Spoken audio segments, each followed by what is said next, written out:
മോയിൻകുട്ടി വൈദ്യർ 40 വയസ്സാണ് ജീവിച്ചത്. 40 വയസ്സ്. ഈ 40 വയസ്സിനിടയിൽ 16ഓളം ഗ്രന്ഥങ്ങൾ അദ്ദേഹം എഴുതിയിട്ടുണ്ട്. മരിക്കുന്ന സമയം അദ്ദേഹത്തിന് സംസാരശേഷി ഇല്ലായിരുന്നു. സംസാരശേഷി നഷ്ടപ്പെട്ടിരുന്നു 40ാമത്തെ വയസ്സിൽ. സക്രാത്തിന്റെ ഹാലിൽ ഇങ്ങനെ കിടക്കുക. ആ സമയത്ത് കൂട്ടുകാരും കുടുംബക്കാരൊക്കെ വന്നിങ്ങനെ കലിമ ചൊല്ലി കൊടുക്കുന്നുണ്ട് മോയിൻകുട്ടി വൈദ്യർക്ക്. അങ്ങനെയാണല്ലോ വരിക്കാൻ കിടക്കുന്ന ആൾക്ക് ഇങ്ങനെ കുടുംബക്കാരൊക്കെ വന്ന് കലിമ ചൊല്ലി കൊടുക്കും. ഇതിങ്ങനെ വൈദ്യർക്ക് ചൊല്ലി കൊടുക്കുന്നുണ്ട്. പക്ഷേ മോയിൻകുട്ടി വൈദ്യർക്ക് സംസാരശേഷിയില്ല. അതുകൊണ്ട് തന്നെ ചെല്ലാൻ കഴിയുന്നില്ല.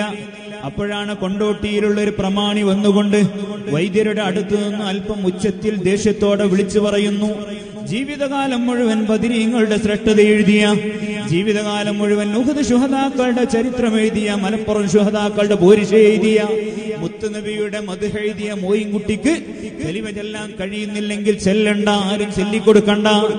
അല്പം ഉച്ചത്തിൽ ദേഷ്യത്തിലാണ് പറയുന്നത്. ഇത് മോയിൻകുട്ടി വൈദ്യർ കേൾക്കുന്നുണ്ട്.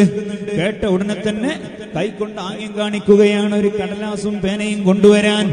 മോയിൻകുട്ടി വൈദ്യരുടെ കയ്യിലേക്ക് ഒരു കടലാസും പേനയും കൊടുക്കുന്നു. ആ മരണശയ്യയിൽ കിടന്നുകൊണ്ട് അദ്ദേഹം 4 വരി പാട്ടെഴുതുകയാ. മൗത്തുവേളയിൽ മറതി വരുത്തരുതേ മൗലാ ലത്തീഫേ എന്ന് തുടങ്ങുന്ന 4 വരി പാട്ടെഴുതി ഉറക്കെ കലിമ ചൊല്ലി വഫാത്തായ മഹാനാണ് മഹാകവി മോയിൻകുട്ടി വൈദ്യർ. അല്ലാഹു അവിടുത്തെ വർക്കത്തുകൊണ്ട് ഞങ്ങളുടെ ജീവിതം നന്നാക്കി തരണം റഹ്മാനെ.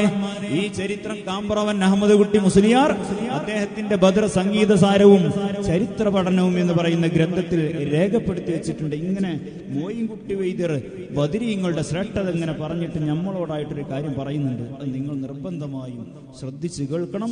ഇന്നു മുതൽ നിങ്ങളുടെ ജീവിതത്തിൽ പകർത്തണം. വൈദ്യർ പറയാണ്, കാലം നാളുകളിൽ ദിനം ഒരു ഫാത്തിഹ അവർ കോതുകിൽ ഖബൂൽ അഫൂ റഹ്മത്തിനും ഗുഫ്റാൻ തുഹീതു അവർകളിൽ.